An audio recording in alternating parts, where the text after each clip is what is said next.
Sexual homicide typologies. There are a number of well-known typologies that come to attempt to describe sexual homicide offenders.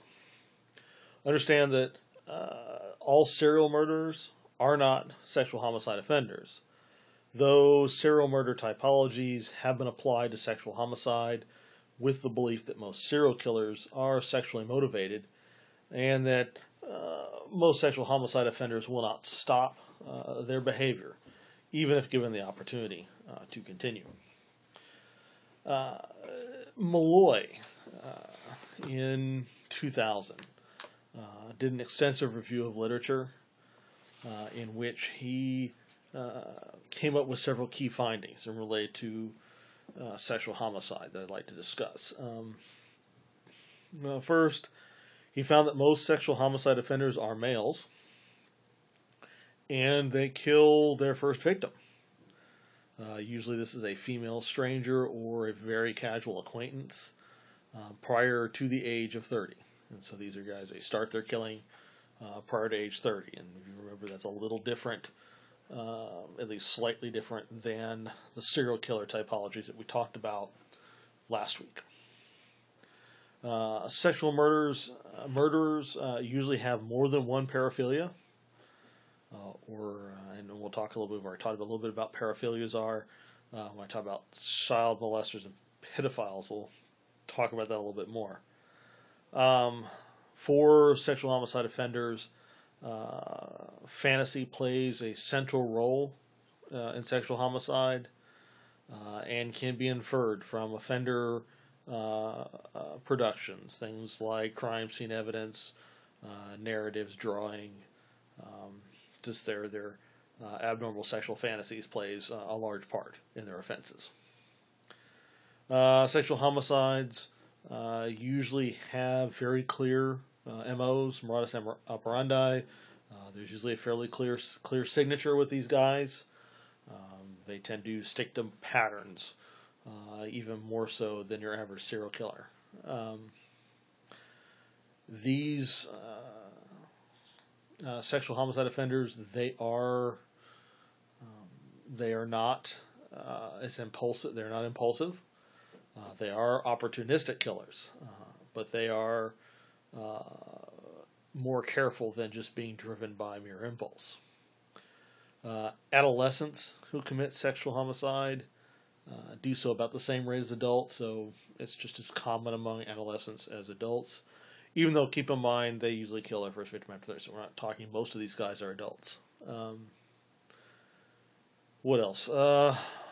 Molloy found that victim-offender relationships in sexual homicide are unusual, in that they are similar to paraphilias in the selection of primarily stranger victims, but dissimilar to other crimes of violence that tend to involve known or related victims. Understand serial murderers that we talked about last week, sexual homicide offenders, they're the strange duck of the criminal world. Most crime is committed between people that know each other. Assaults, most murders, even property crime. You see a lot of that done by offenders who know their victims. Most of the time, if you live in an economically deprived neighborhood, sometimes even when you don't, and something comes up missing, the first place you'll look is your neighbors. Most of the time, it's somebody you know. Maybe not a close friend. Maybe not someone that's any more than a casual acquaintance. But most crimes are committed by somebody known to the victim. Serial murder and sexual homicide are the exceptions to that. These are mostly stranger crimes, which in a way makes them a little scarier, because you can pick your friends and you can try to limit your risk by who you associate with and around. Can't do much about the strangers. Most of these people, a few more things Malloy found out through his review of literature, most of these people are not psychotic.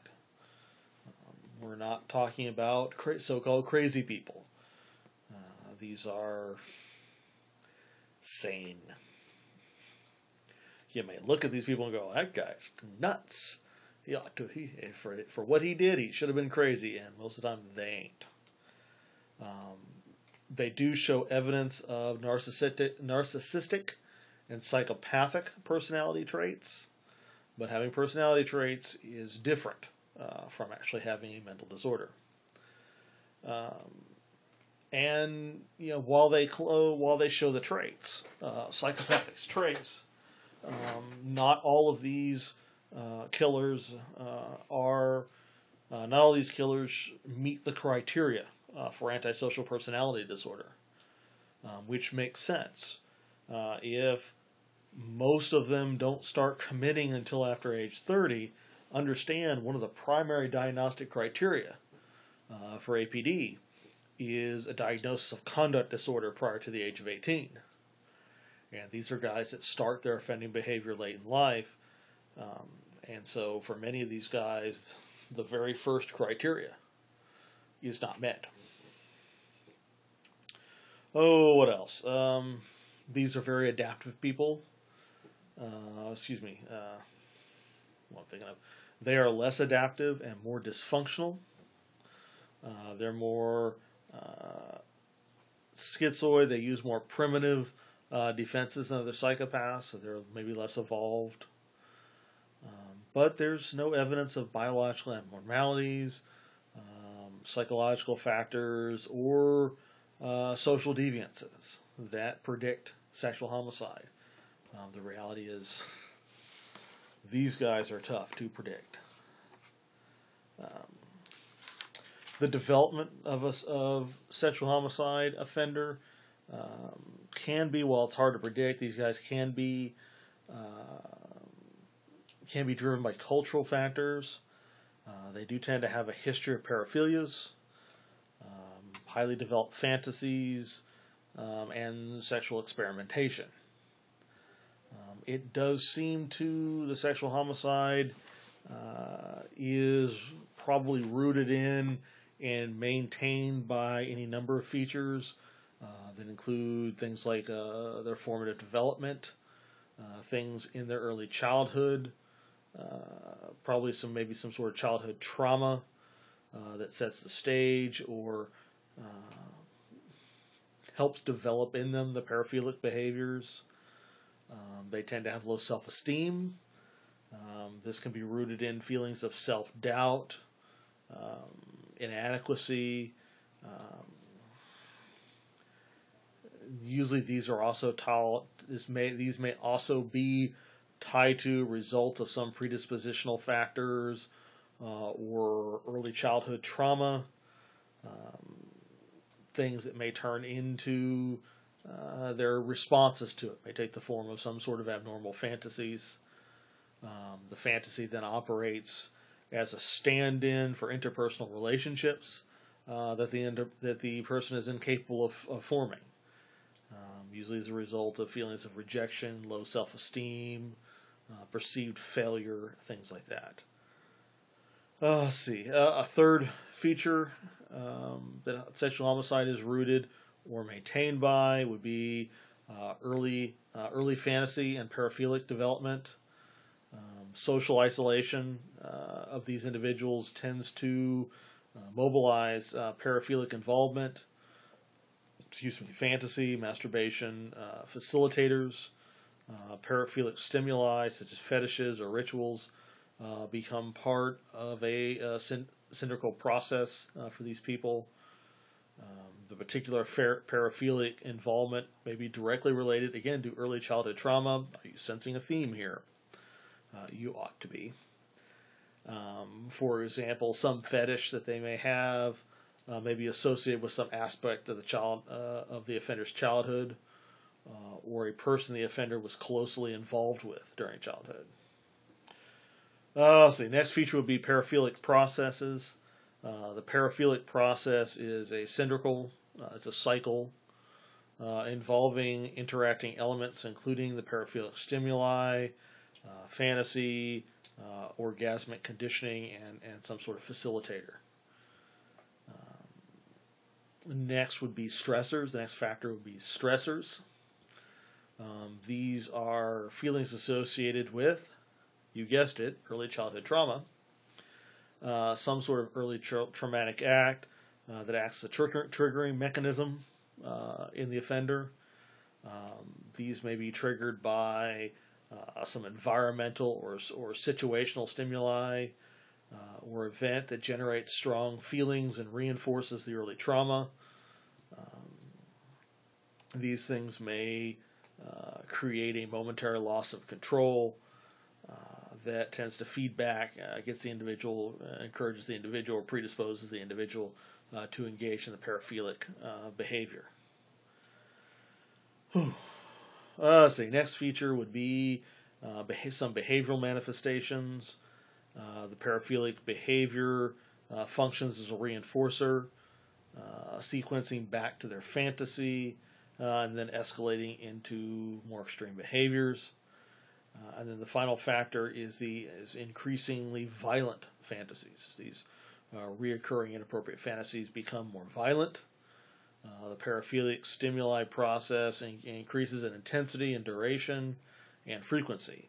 And then each time the individual engages in their fantasy or their paraphilic behavior, the need for increased stimuli or stimulation and violent sexual arousal occurs.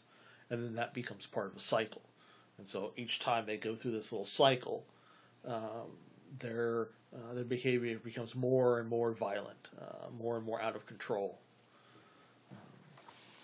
Yay, wonderful people, right?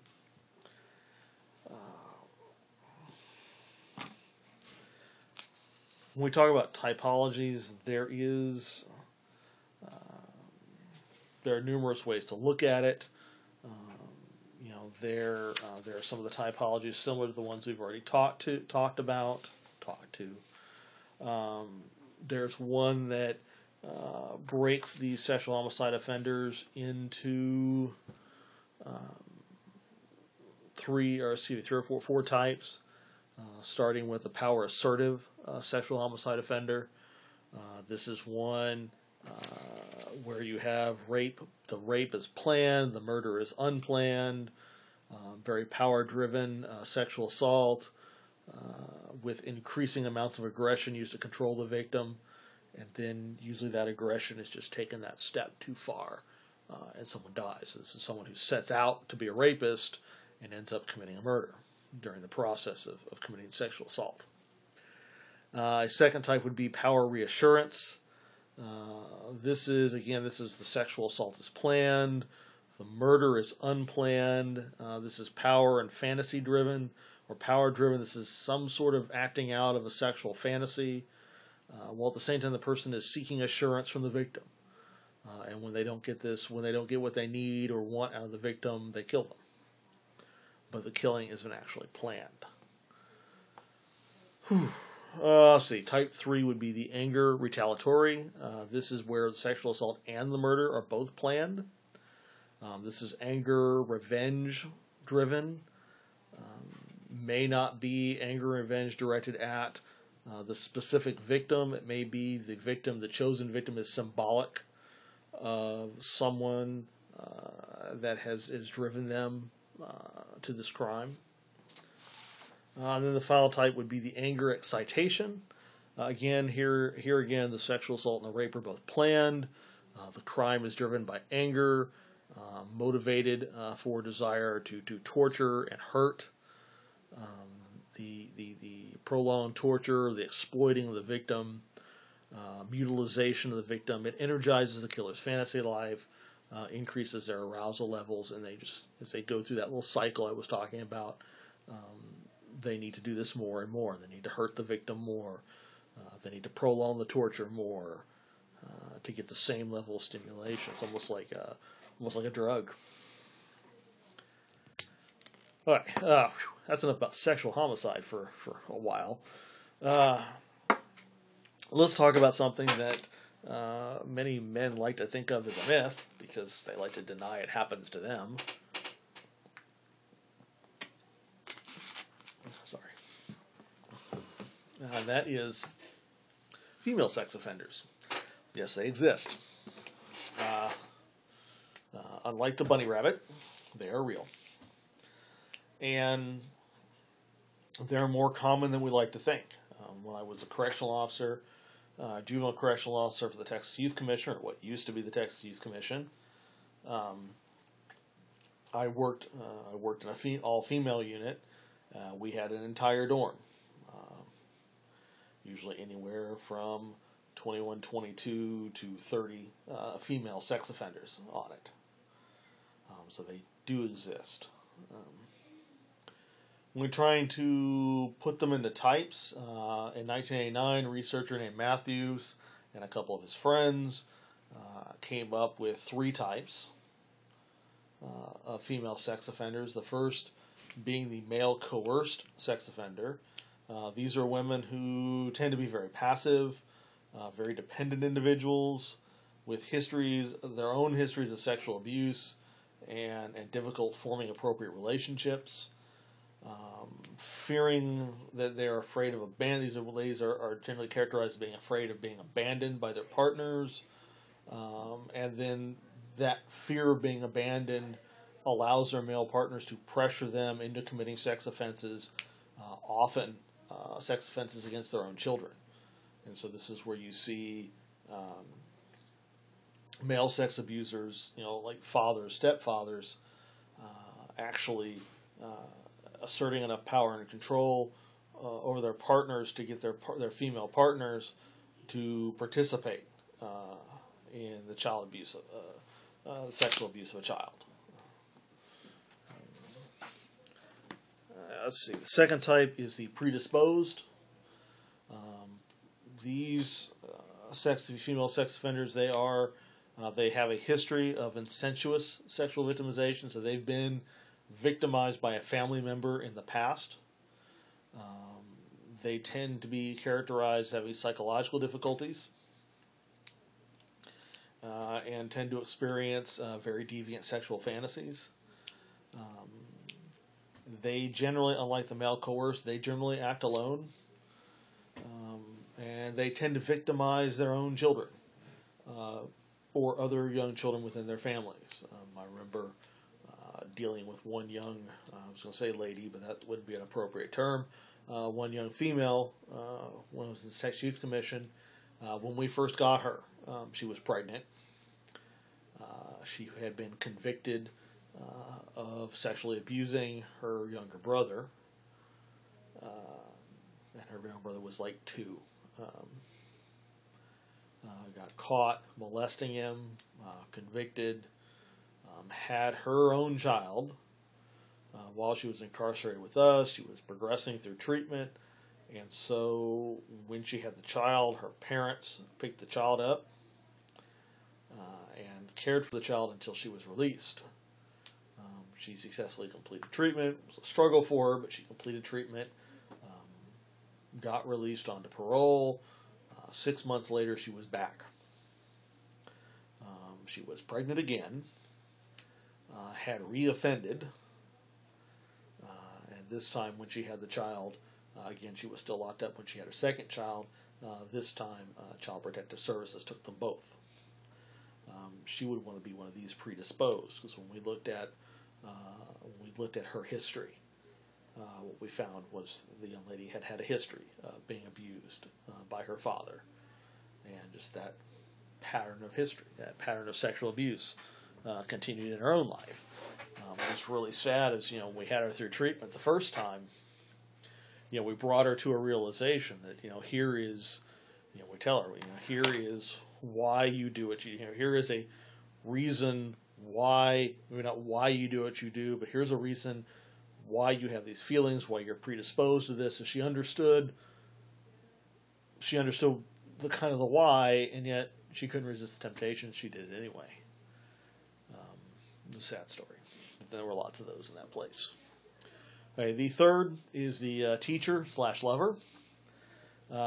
This is at the time of their offending. These are the women of this subtype are often experiencing problems or difficulties in their own peer relationships. They're having difficulty maintaining relationships with people in their own age group.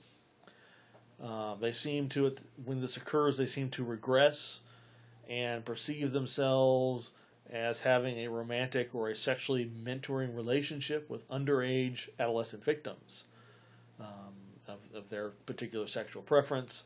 And so they don't consider these acts to be criminal in nature. These are women who exploit young men in grades in elementary, like high school. Experiment around with having sex with young men. These are, as we get through the media, these teachers that are having sex with their kids. That's the teacher lover. They don't see what they're doing as wrong. They actually see themselves as having a legitimate romantic relationship with their victims. But certainly, their victims are victims. But that's just one typology. A more recent one, like I said, the Matthews was 89. In 2004, we see Van Diver and Kircher come up with a slightly different one. He describes female sex offenders a little differently. His first type is the heterosexual nurturer.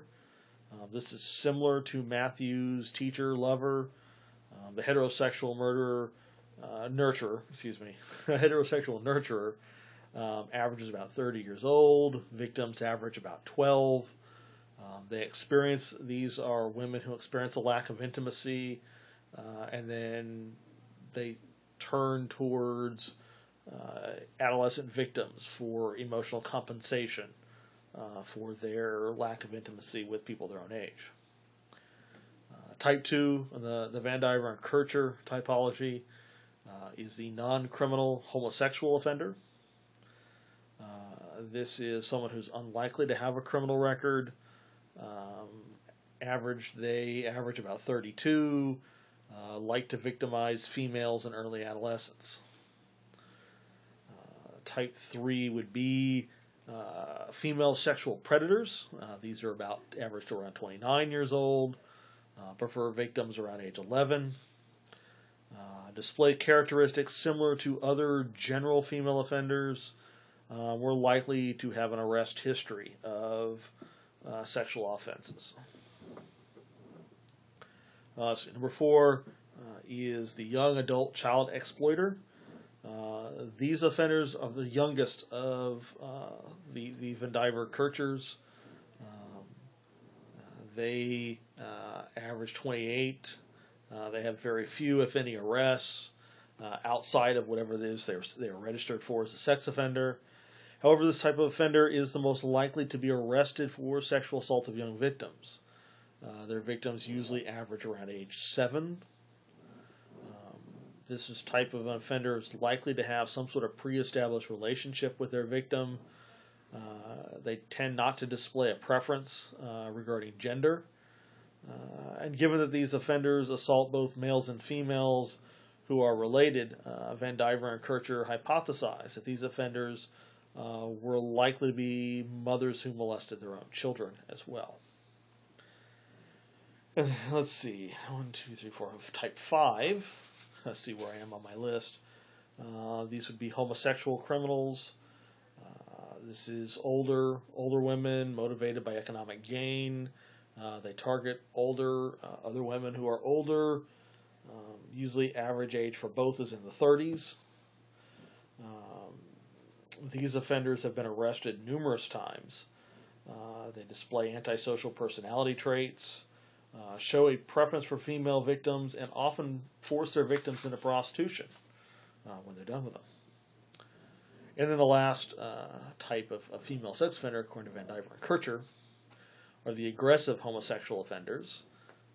The aggressive homosexual offenders, they comprise of older offenders who tend to sexually assault older female victims, again average 31 in the 30s. This type of offender usually has a pre-established relationship with their victim. In fact, this group of offenders may have been representative of homosexual women involved in domestic violence. So what do we know about female sex offenders? Um, the culture views women generally as being non-aggressive. Women are perceived as non-aggressive, nurturing caretakers that are historically. This cultural perception historically has masked sexual abuse committed by females. Traditionally, society says, well, females can't do this. Females don't rape men or other women. And so it's kind of been an ignored crime. There are documented cases of a heterogeneous group of female sex offenders who abuse children, other women, men, and so while it's documented, still ignored.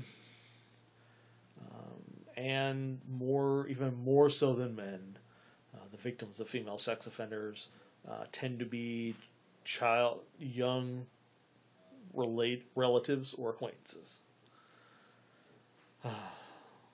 As long as we're talking about things that society likes to pretend doesn't happen, let's talk about male rape.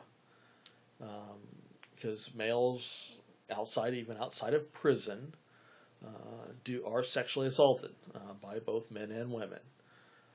This is, if we say that female sex offenders is an under-researched, under-understood, not very well understood topic, then this is one that's even less understood. In fact, I don't have that much to say about it because it's so badly underreported that we don't have the sample sizes needed to study it. Some things that we assume that there are more male victims than statistics report because we know it's grossly underreported. And then we assume male rape committed by female offenders is just barely mentioned in the literature beyond an occasional anecdote in passing, but we do know it happens. Or at the very least, we assume that it happens. What we do know, and there's just a few things. Accounts of male rape does suggest that approximately 5 to 10% of reported sexual assaults in the United States involve male victims. Somewhere between 5 and 10%. Males who are victims of sexual assault tend to experience shame, stigmatization, even more so than female victims. They also experience very unique pressures to get quiet about their victimization. We've gotten pretty good in society about encouraging female victims of sexual assault to come forward, to call the police, to report it. We're getting better as a society about trying to avoid re-victimizing female victims of sexual assault. We don't do that as well with male victims.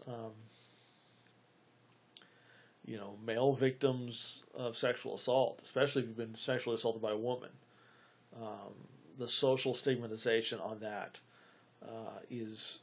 can be more emotionally traumatic than the event itself. Most male rape victims do not report the crime because they believe men can't be raped, or they feel responsible in some way for the victimization. They experience the humiliation and embarrassment even more so than women, because there's a social expectation that men can't be raped. And so it's even worse. All right, and that's all we know about that. I feel like Forrest Gump, and that's all I have to say about that. Okay, last topic for this week, and I think I'll just press on. I gotta admit, I've taught this class in another title several times. I was an adjunct at Sam Houston State. This is my least favorite part of this class, and so I don't spend a lot of time working on it. Of course, at Sam, it was lucky we had another guy that taught this stuff. Don't expect me to ever teach an entire class on sexual deviance and sexual assault. I don't want to teach that class. But since this is appropriate for the context, we need to talk about sexual assault of children. This is in no way a comfortable topic, and we'll try to get through this as painlessly as possible. First, we ought to define this crime of sexual assault of children. We've got several terms that we could use. The first being pedophilia. This is a Greek word meaning child lover. Of course, understand in the Greek culture, this was Greek culture, Plato's time. This was normal behavior. Them people was crazy. Not really, but these people were crazy. Pedophilia is a clinical term for a child molester. Pedophilia is a clinical term for child molestation and child sexual abuse. The offender is clinically referred to as a pedophile. The DSM-4 says, and I'll just quote this from the DSM-4, over a period of at least 6 months, reoccurrent, intensive sexually arousing fantasies, sexual urges, or behaviors involving sexual activity with a prepubescent child or children aged 13 or younger. This can be both exclusive, which is the individual is only attracted to kids, or non-exclusive, where the individual is attracted to both children and adults, and includes behavior in which the adult has some sort of sexual contact with a child, or has the child touch the adult for the purpose of sexual arousal. Now, keep in mind that definition, and we tend, in the media, in the public, we tend to call all child molesters pedophiles, but that is, if you remember from the DSM definition, a true pedophile is someone who does these things with someone under age 13. There is a term called a hebophile, H-E-B-E, or hebephilia, hebophile. Hebephilia is the disorder, hebephile is the person, H-E-B-E, philia or phile. This is sexual contact between an adult and young adolescents, a person between age 13 and 15. And so I may use the term pedophile throughout the rest of the lecture. Understand the difference between a pedophile and a hebophile. You won't see hebophile. I challenge you to find it on CNN. I don't think the media ever uses that term. You might also see sexual assault of children also referred to as extrafamilial child molestation or intrafamilial child molestation, inside the family or outside the family child molestation.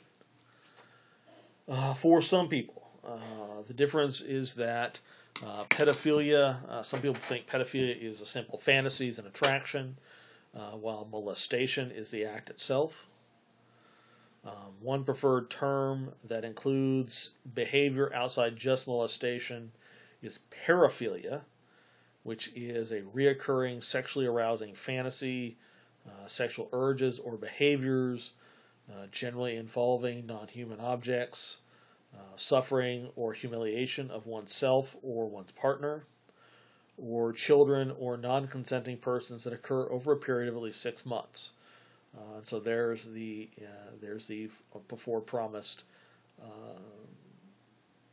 better definition of paraphilia, which is a term that a little while ago I used repeatedly over and over again. Congratulations, I finally got around to defining paraphilia for you. How often does paraphilia actually happen, or child molestation, paraphilia, hebephilia, what have you, happen? Here's what we know from the research. And understand this is a very, very underreported crime. Not only is it underreported, but there is almost always, or very commonly, a very large delay in reporting. So even when it's reported, it tends to be reported a very long time after the fact. And there are some reasons for both. First, the victim's age. The older an offender, the older the victim gets, the less likely they are to report the crime. Young children, before they're socialized to be embarrassed, or you see, what was the name of Bill Cosby's old show? The kids say the darndest things. Young kids will say, hey, mommy, stepdad was touching me, and I felt funny. And young kids say stuff. The older a kid gets and the more self-conscious they get, and you remember going through puberty and becoming self-conscious and changes in attitudes. The older a kid gets, the less likely they are to say something. The more likely they are to be embarrassed or hesitant to talk about it. So there's a delay in reporting there.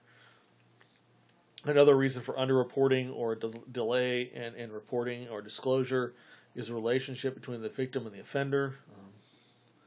Often the offender has gone to a great deal of time and effort to groom his victim. We'll talk about grooming behavior in a little bit. There's often some sort of family relationship involved, and that is another cause for the delay or the underreporting. There are some gender differences for the same reasons we just talked about for why men don't report being sexually assaulted. Boys are less likely to report than girls. And finally, there's the consequences of disclosure. Admitting to have been abused as a child. Again, and we've talked about all the consequences for the victim, being re-victimized, of being blamed. There's the blaming and there's stigmatization, and so again, we've talked already about many of the reasons why sexual assault in general just doesn't go or it doesn't get reported, or is underreported, and all those reasons apply here as well. So how often does child molestation happen? Somewhere between 5 and 10% of the male population has engaged or will engage in child sexual abuse at some time in their lives. Most of the time, this is a one-time incident that does not represent a person's usual behavior, but up to a tenth of all males have done it once, at least once. 2/3 of all prisoners arrested for sexual assault had child victims. 60% of those had victims under the age of 13, so pedophilia. 25 to 33% of all women and at least 10% of all men have reported having been sexually victimized as children. Those numbers may be low. According to data from the National Incident-Based Reporting System, remember that's a victim-centered crime information gathering service. Around a third of sexual assault victims are under the age of 12. 1 in 7, give or take, under the age of 6. The offenders, how would you say about the offenders? Incarcerated homosexual pedophiles average about 31 victims. Heterosexual pedophiles average around 62. In one particular study, 56% of sample pedophiles admitted to regular contact with multiple victims, and 90% of them reported not wanting to stop. Their behavior is usually limited to caressing a child's body, the fondling of genitals, or having the child touch their genitals. Penetration is fairly rare. A very small percentage of these cases involve actual penetration. But pedophiles usually do not use covert coercion. Violence is used less than 15% of the time, though again, due to reporting practices, this number may be low. What kind of effects does this have on the victim? Fairly serious, as you can imagine. For the victim of child molestation, they may and often experience depression, guilt, feelings of inferiority. They are more at risk to be substance abusers themselves. They experience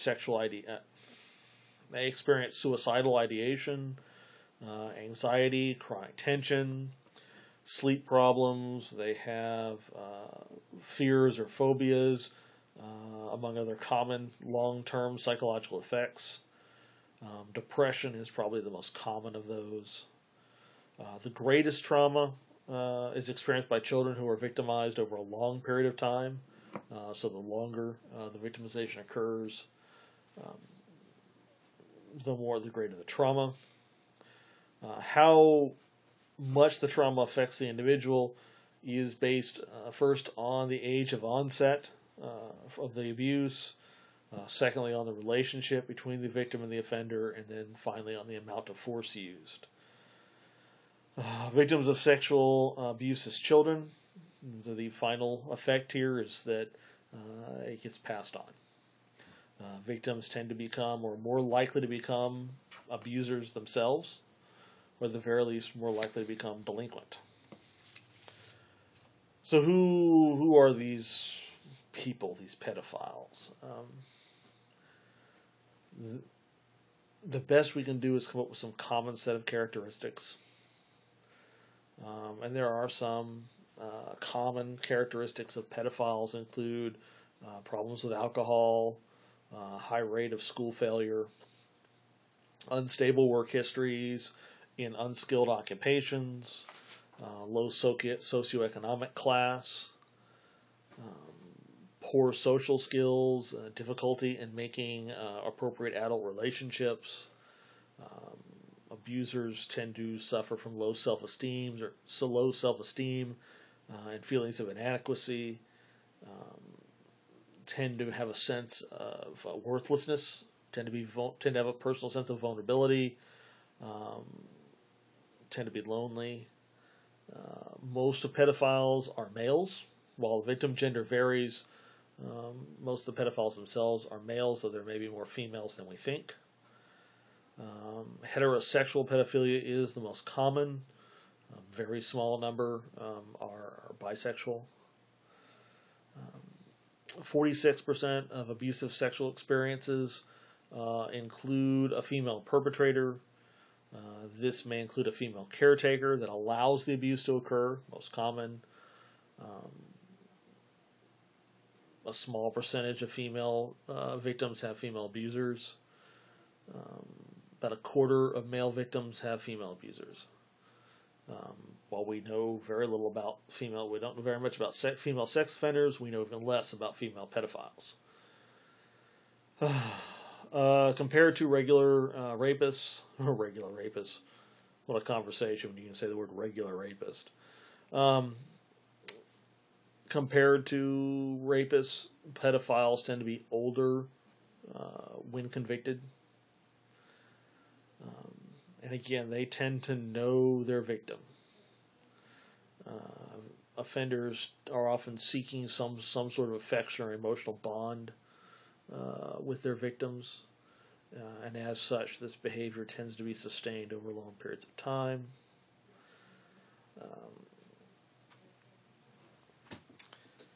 One of the things when talking about establishing this relationship over time, one of the common behaviors of the pedophile is this grooming behavior. Grooming involves setting up or manipulating your victim, preparing them for the abuse. Grooming involves establishing the relationship. When you deal with juvenile sex offenders, you spend a lot of time talking to them about the things they did to prepare their victim, to make their victim more willing to participate in the abuse. And then when you deal with those folks in the facilities, in the lockdown facilities, you are trained to observe and make sure they're not grooming their peers. The grooming behaviors take many forms. Grooming behavior can include verbal and physical coercion. Keep in mind, physical coercion is not very common. Most often, we're talking about emotional manipulation, such as seduction. And sometimes it involves playing games with that eventually have a sexual component to them, though not at first. May include some sort of enticement, candy, something the child wants, making participation, providing some sort of reward for participation, almost like um, almost like Pavlov's dogs. You do this, you get a reward, and attaching a positive outcome to the behavior. For typologies, and of course we've done typologies to death. We really just want to do one for pedophiles. One particular group, one particular set of researchers divides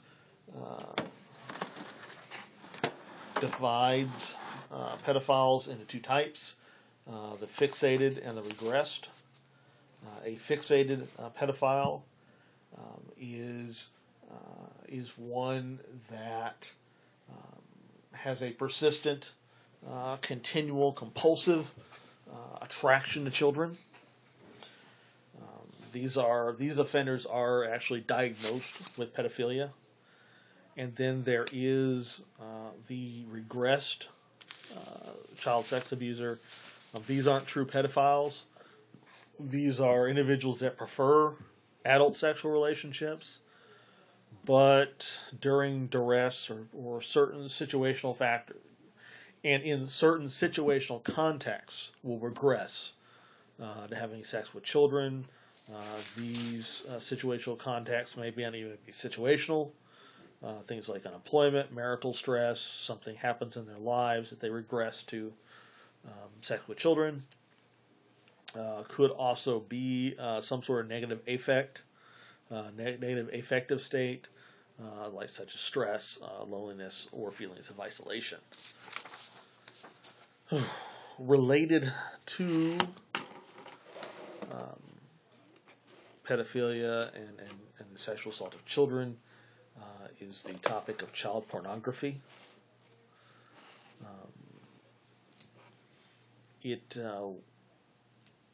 Most of the literature, most of the studies deal with people that actually physically molest children, but understand that child pornography, possession, creation of it, is also a crime worthy of study. U.S. Title 18, Part 1, Chapter 110, Section 2256 defines child pornography as any visual depiction of actual or simulated vaginal, oral, or anal intercourse, masturbation, or other sexual behavior, and the title goes and defines them all, and I'm not going to, involving a minor child. Can include placing children in inappropriate attire. So mothers who like to dress their children up like prostitutes should probably should understand that taking pictures of your child dressed like a prostitute could be construed as child pornography.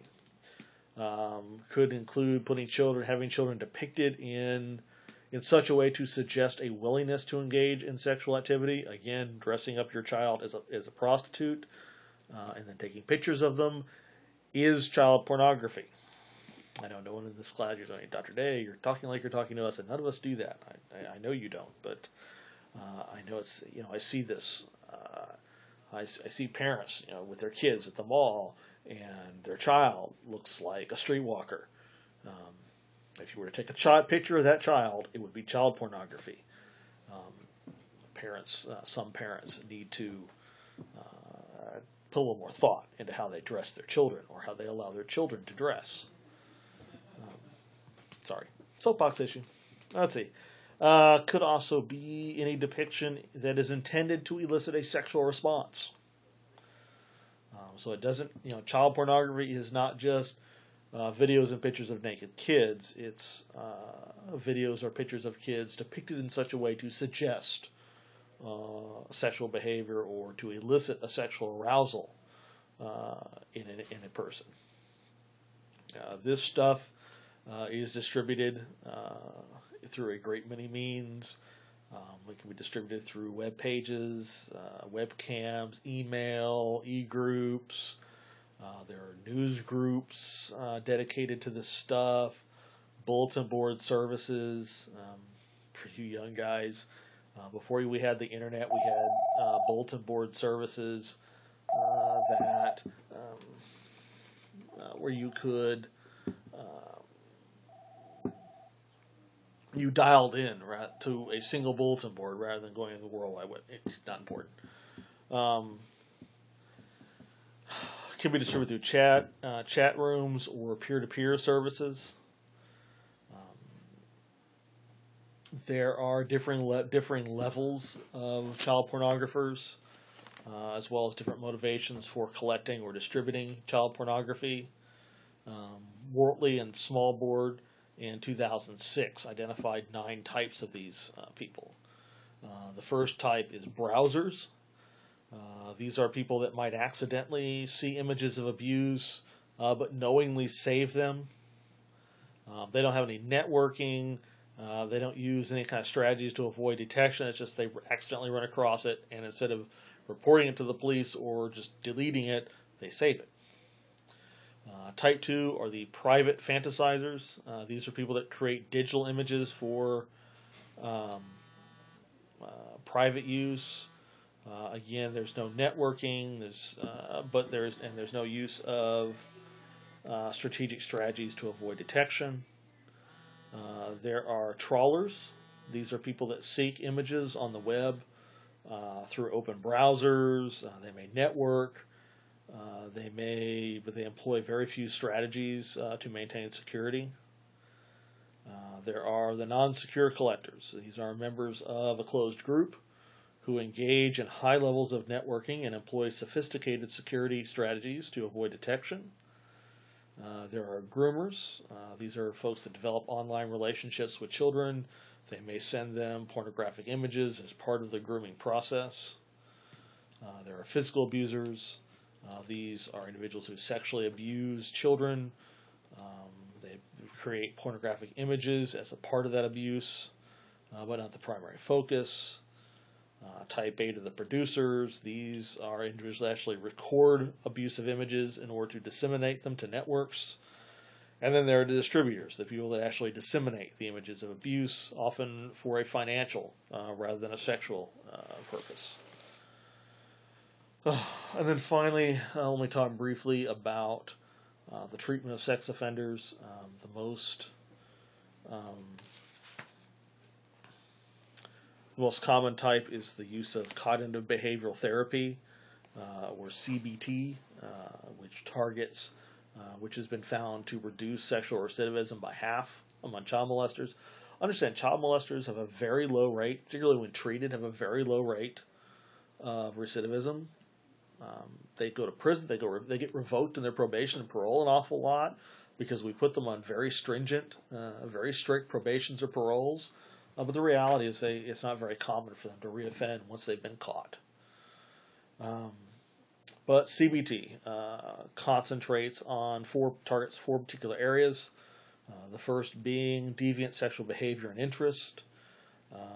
This is combinations of behavioral approaches that are frequently used to reduce deviant sexual behavior or fantasies while maintaining or increasing sexual arousal to appropriate stimuli. In other words, we're changing what they're interested in, or at least trying.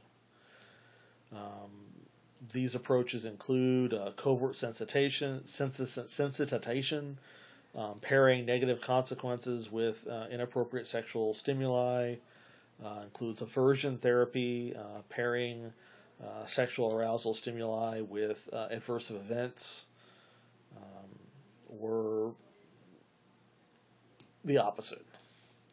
The second technique, the second area of focus for CBT is addressing poor social skills and relational deficits. This is an area where we try to take the offenders and enhance their social and relationship skills, help teach them to build appropriate relationships with the appropriate age people, and help them to understand proper social interaction and empathy. A third target is cognitive distortion. This is also called cognitive restructuring. It aims to reduce internal rationalizations, excuses, and justifications that these people use to justify their behavior. And then fourth and finally, we target relapse prevention. which was initially developed to treat addictive behaviors like alcoholism. But this approach has been altered for use in the treatment of sex offenders, and it proposes that offenders should understand their high-risk situations, and we help them identify their triggers. We help them identify those things that predispose or encourage them to offend, and then teach them to manage those situations in an appropriate way. Again, very successful form of treatment, and probably one of the better ways of treating sex offenders and other. CBT is not only an approach used at treating sex offenders, it's used for other types of offenders as well. Okay, that's it for this week. I can't tell you how glad I am to be through with this particular lecture series. Next week we'll talk about something not quite so scary. Remember, your term papers are due Monday of week 7. See you next week.